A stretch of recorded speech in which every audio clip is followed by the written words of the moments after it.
Norman Spencer Hale.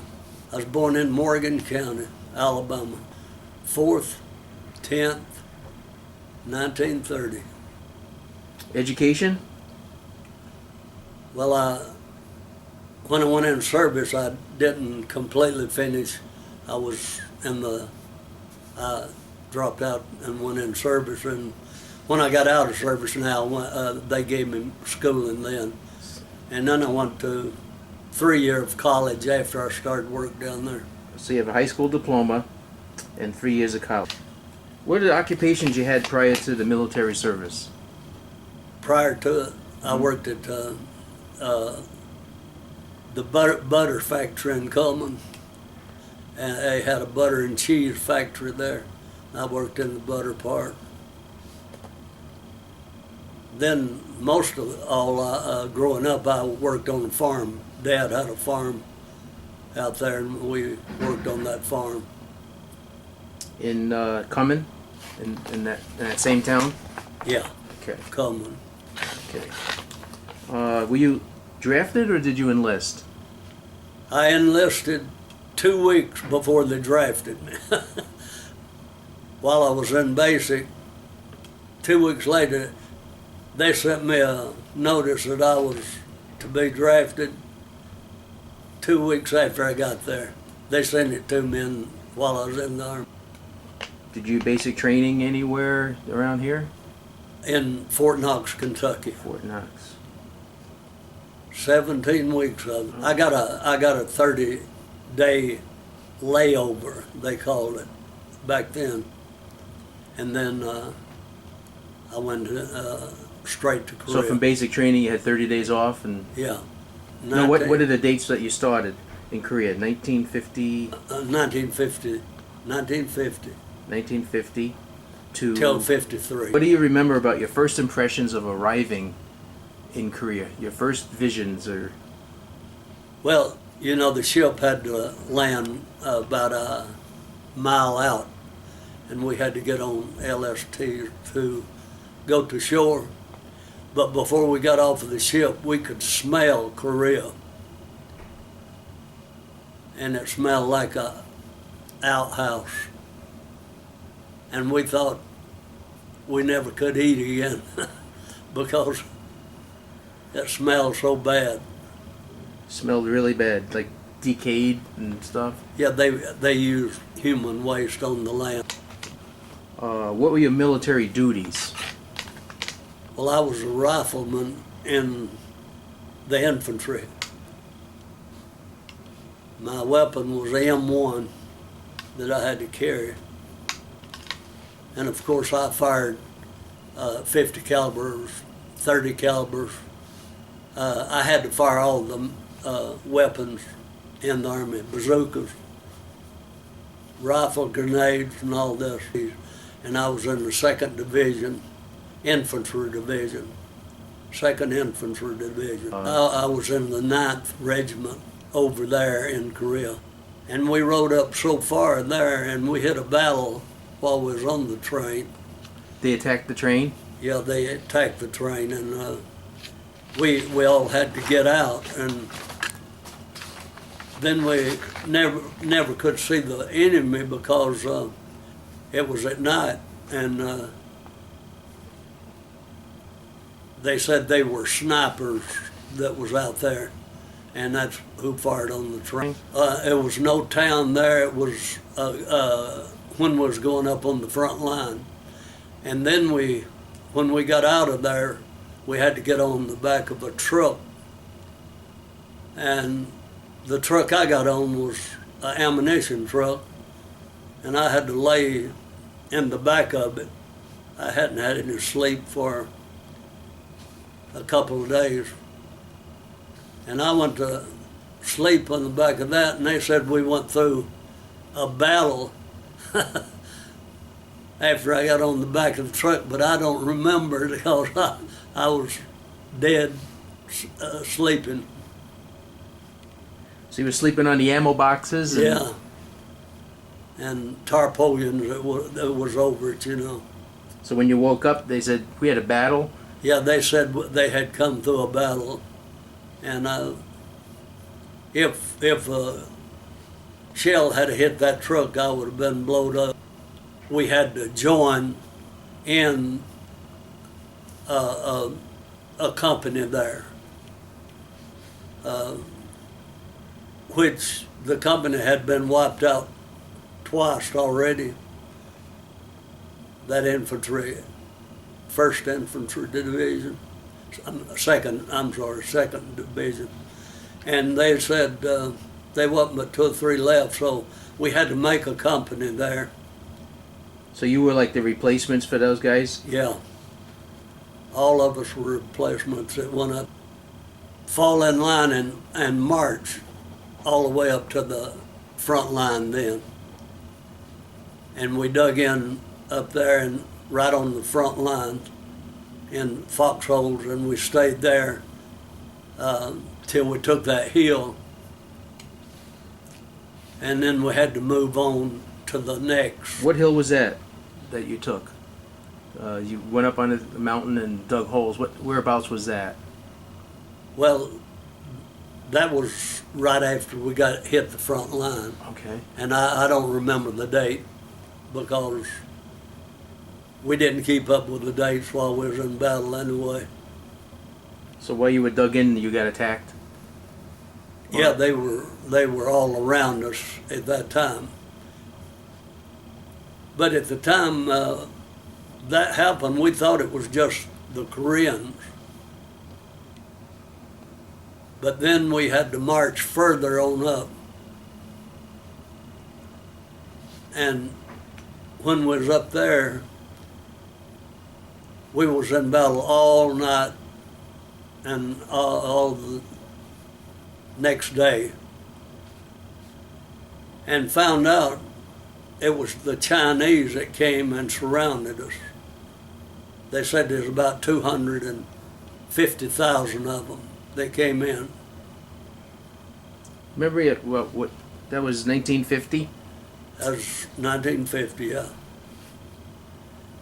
And we went up on we were firing in a rice paddy down there with a ditch there, and I had 3 shells that almost scraped my helmet. And then I had a machine gun fire that knocked dirt down my collar as I was crawling. So we shot out quite a bit. Yeah, and but the Lord took care of me. He protected me for some reason. So you're crawling along and bullets are hitting the water in the rice paddy all around you? It was hitting me all and knocking dirt down my collar. And then I hit a little ditch, and I went to the top of the mountain where I met up with another fellow. So you crawled up the mountain? Well, there was a ditch there, and it was growed over with, so I walked up that, and of course stooped over, you know. And you went up to the ditch to meet up with some buddies? Yeah, and I met up with, well, there was about 40 men up there on top of that mountain. And the next morning, we hadn't eaten in a couple of days and didn't have nothing to drink. So the men went down off of the mountain, and they had a little place where they dug coal out of the ground. They had a tunnel made up in there, and those other men started getting shot, and they fell down there, and they was hollering at us, go back up on top of the mountain. So the boy and I went back up on top of the mountain, and we stayed there the rest of the night. And the next day, they were just wounded, or did they die? Some of them died. They got them and took them down to a little mud house.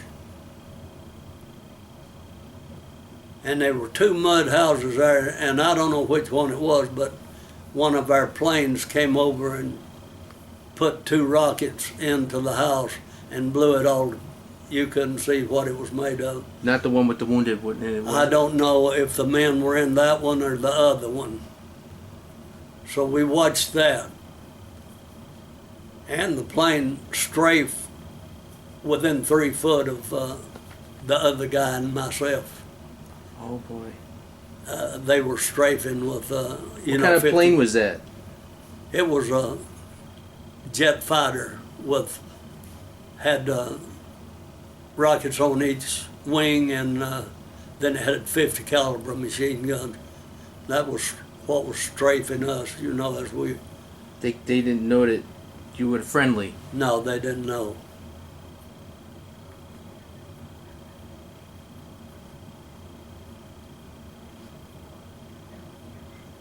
But after we stayed on that mountain 2 days, we started off the other side. We thought we could get off, and machine gun fire came, and I never did know what marijuana was till then. And A what?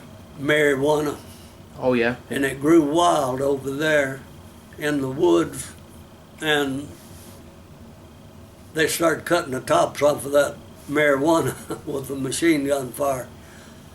And The Chinese. They're yeah, just mowing it down. and we went back to the top of the mountain. We couldn't get off there. And I began to see, I was so thirsty, I began to see water at night, and I could hear it running. And that night, we crawled off of the mountain to find the water that I thought I saw, and it was sand down there. And this boy and I met up with a sergeant, another man, and we all three went down, and there was a light on a 4x, big searchlight that lit up the whole place. And that was the enemy searchlight? Yeah, it was the enemy. And we looked around, and we was down next to the Chinese where they had their headquarters set up. They were searching the mountain for you They guys. were searching the whole land around there. And then the sergeant, he froze up. He couldn't talk, he couldn't move, he couldn't walk. He couldn't do anything. He just got hysterical or something? He got scared to death, just about it. The sergeant. And this boy and I, after I found the water, it was coming out of a rice paddy. And I filled my canteen up and drank all I could, and that's where we'd had the battle for a night and a day. So you can see what was laying out in there. But when you get to starving for water, you'll drink it anywhere. Then the boy and I got the sergeant around their neck, and we carried him back up on the mountain. But he wasn't wounded, he was just in shock, right? He was just in shock. He completely, but the next morning he came to himself. And I told the men, I told the boy that was with me, and him also, I said, tear your weapons apart, because we cannot, there's no way we are going to get out. Because the Chinese were walking right in front of us. There was about 30 of them coming up that mountain and walking with their weapons, and we was under some bushes down there. And I told them to tear their weapons down. That's what we was taught in basic training to do, and throw one piece one way and one piece the other way. And we threw all of them away, and we started off the other side when they got up, those about 30 men, Chinese, went up there, and so we went behind them and went off the other side. And the first thing I saw was a 50 caliber machine gun pointed right at us. Oh boy. And of course, The only way we got out, we raised our hand and showed them we had no weapons. And that's the only reason that they took us out there and put us separately in foxholes way over our head. And we sat there the rest of the day. How many guys were you? How many guys? It was just 3 of us. Just the 3. But I didn't see the other 2 men anymore. So because they put us in separate foxholes, and we didn't know if they was going to bury us alive or because it was noted over there that they buried some alive. So it was very deep foxholes or something? Oh yeah, way over our heads. Wow. So you just sat there all night, or was it during the day that you got captured? During the morning we got captured, and they left us there the rest of the day. We'd had nothing to eat for about 3 days. So they left you there for 3 days? Yeah. Well, they didn't leave us in the foxhole. They took us out that night. When it got dark, they took us out the foxholes, and they took us to a mud house out there where they had captured many, many more of the Americans. And they said they was going to feed us. And they brought us some stuff in there that was green looking, and it tastes like gourd, and we couldn't eat it. It made us vomit, and we couldn't eat it. It was like a vegetable? Some kind of vegetable? I don't know, it might have been green gourds they boiled up. That's what it tastes like.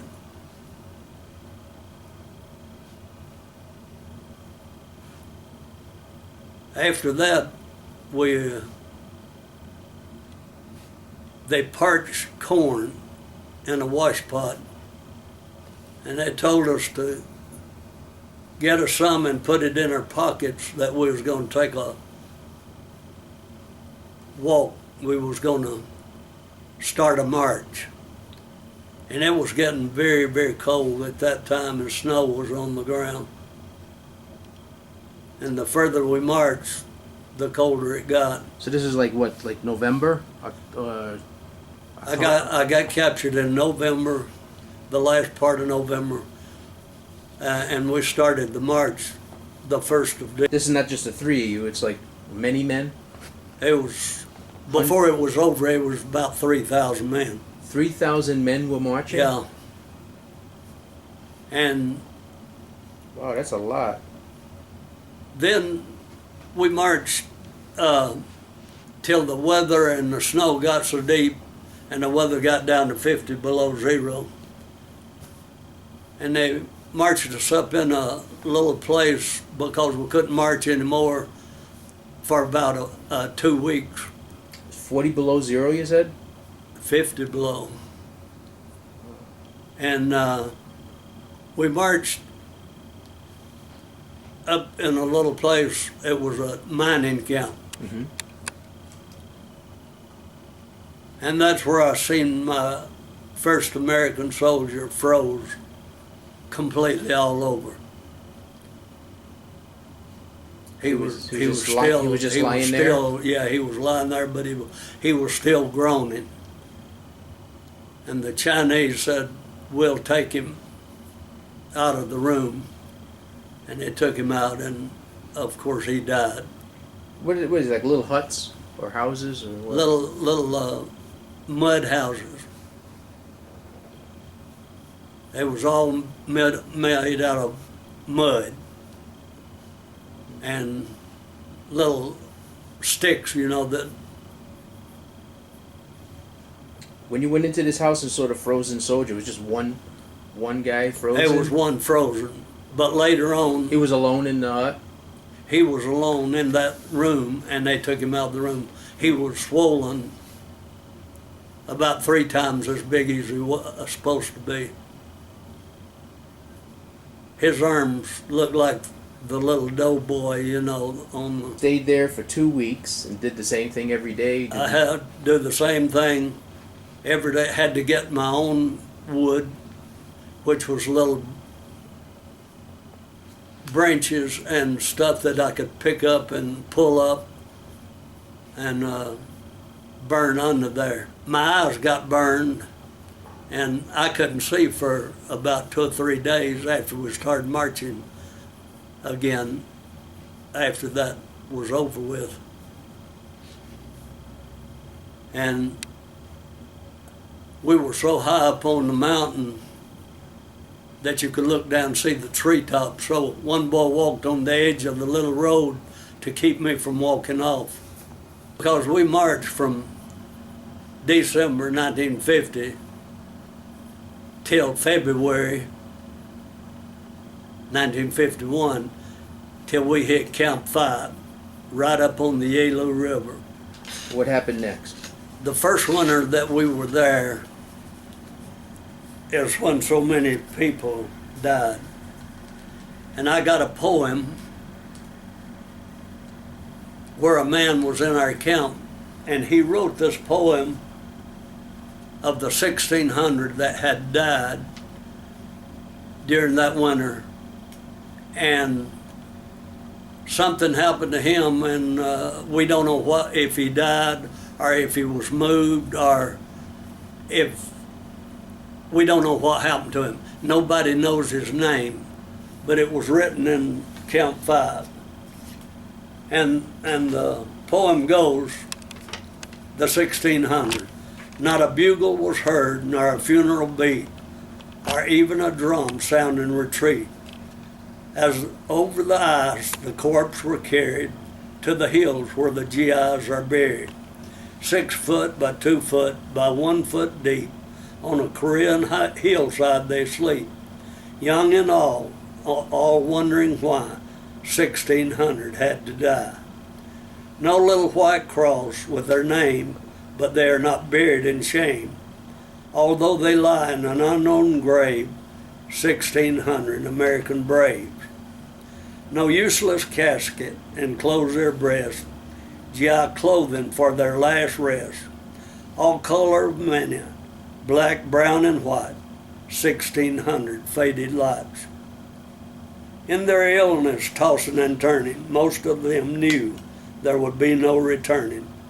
Some went easy, some with pain, 1,600 died in vain.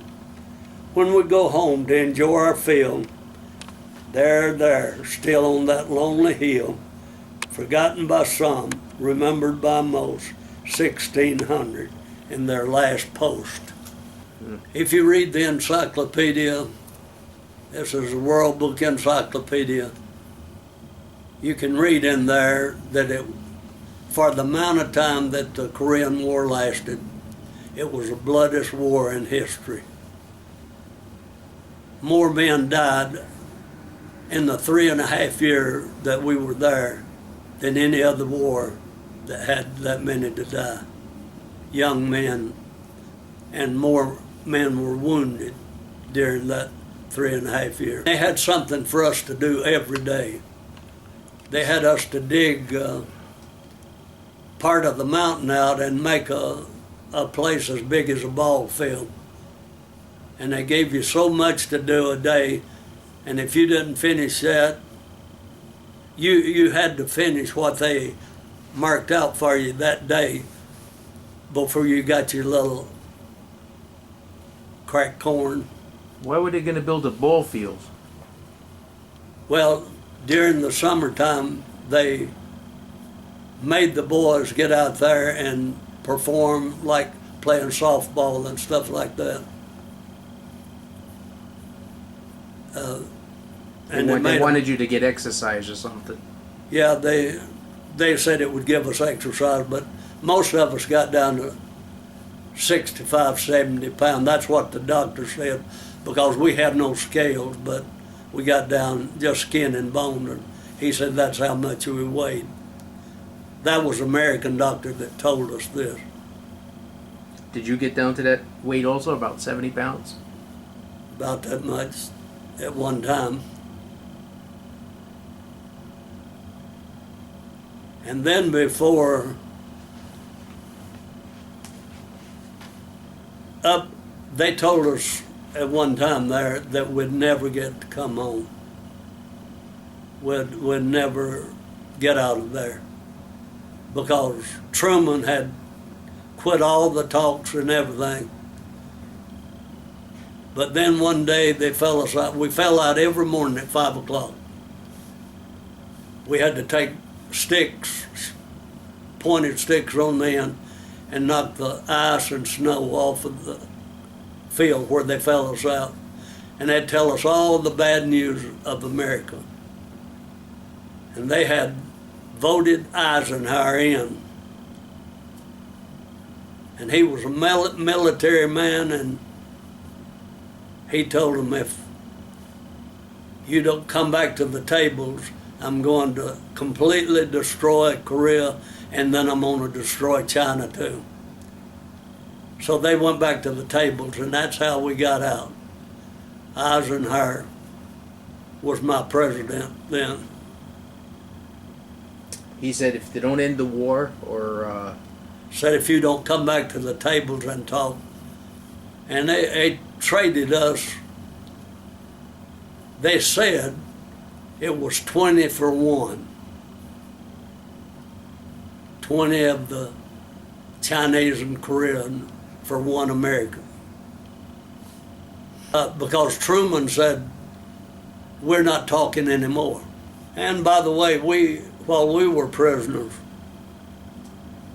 we never got a rank. We never got promoted at all. We went in as privates right out of the basic training, and we stayed privates. And that's what little we got when we got back, is what a private. But then they changed it, and like this Birdall that.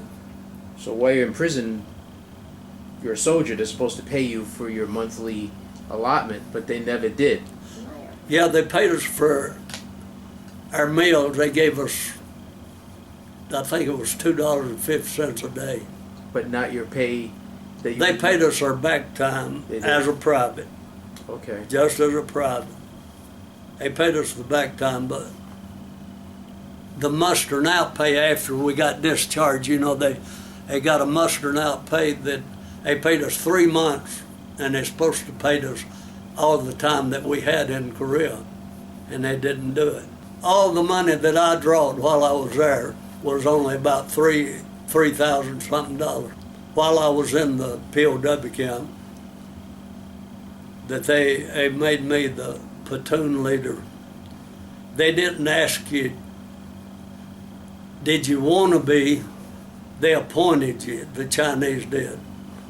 And if you didn't get your work done, they came to you. They didn't go to the men, they came to you, and you paid the consequence. And I also had to be the cook for about 2 years. There I was a cook. So now you're in the prison still. Did you get released sometime? Is it years, like more time later? Or? We had, the river had got up, and we had to move under a little tent up on the mountain up there above it. And they came and told us, said, in 10 days, after Eisenhower had got in, said in 10 days you'll be released. So when the river overflowed, they moved you up or something? Yeah, we had to move out of the little mud house down there. It had washed away once before, and we had to rebuild it. How'd you find out about Eisenhower saying you're going to be relieved? They fell us out every morning in the place that we leveled off as a ball field. They fell us out there every morning at 5 o'clock. It didn't matter if it was snowing, raining, or whatever, they fell us out every morning. And this is when they told you you're going to be And they released? gave us all the news, especially the bad news about America. In that same time, they told you in 10 days you're going to be released? No, they didn't tell us then. Oh. They waited till another day, and then they fell us out and told us within 10 days you'll be released. What's the most memorable part of your Korean War experience? Is it the prison camps? Is it the death? Is it, Well, what is it? I can remember every day I was there almost. It's when you saw these people dying, and sometimes there's mostly 40 a night, and you didn't know if you was going to be next. You say, well, I wonder if I'm going to be next. You know, you get in that situation and you don't know. One day, we didn't know if it was going to kill us.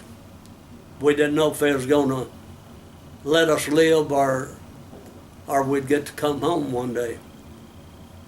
Because if it had been left up to the North Koreans, we'd have been shot. If you were going to say something to the American people or kids, what would you like them to remember about the Korean War? This is going to go all over the place.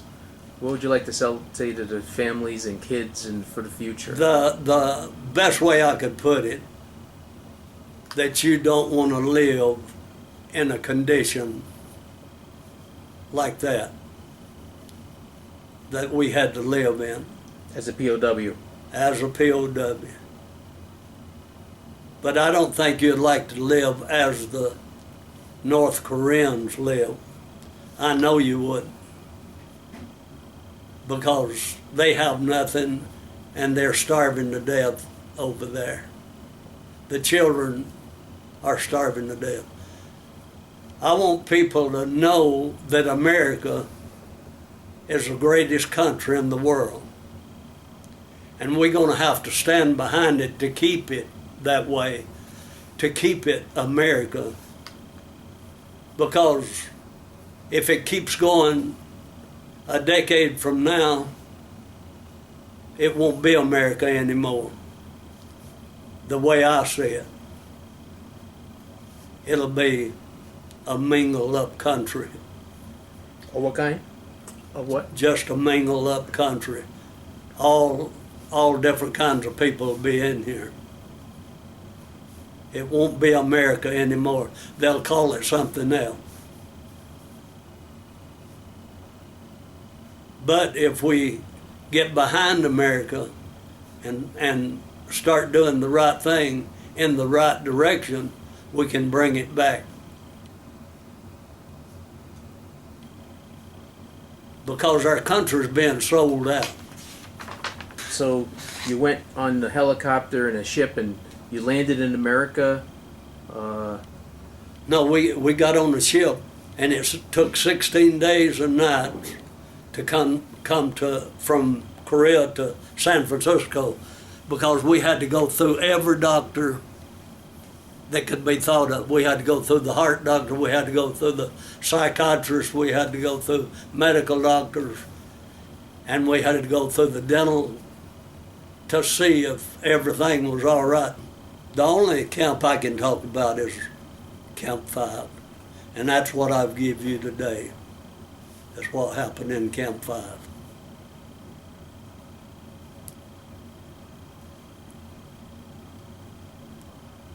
I know there's some boys down here that they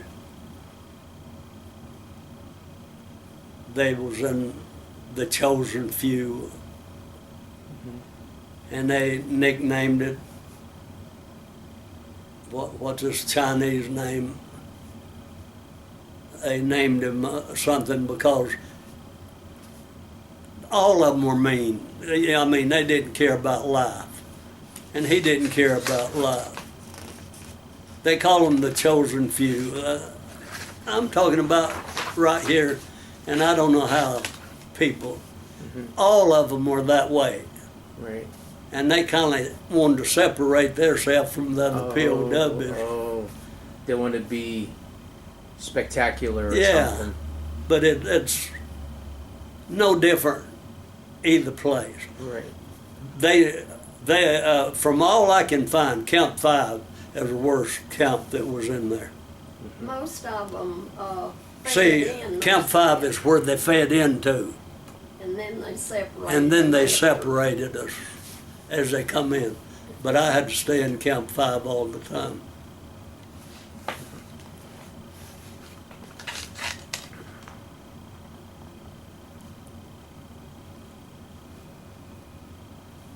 But I'll say in closing this thing that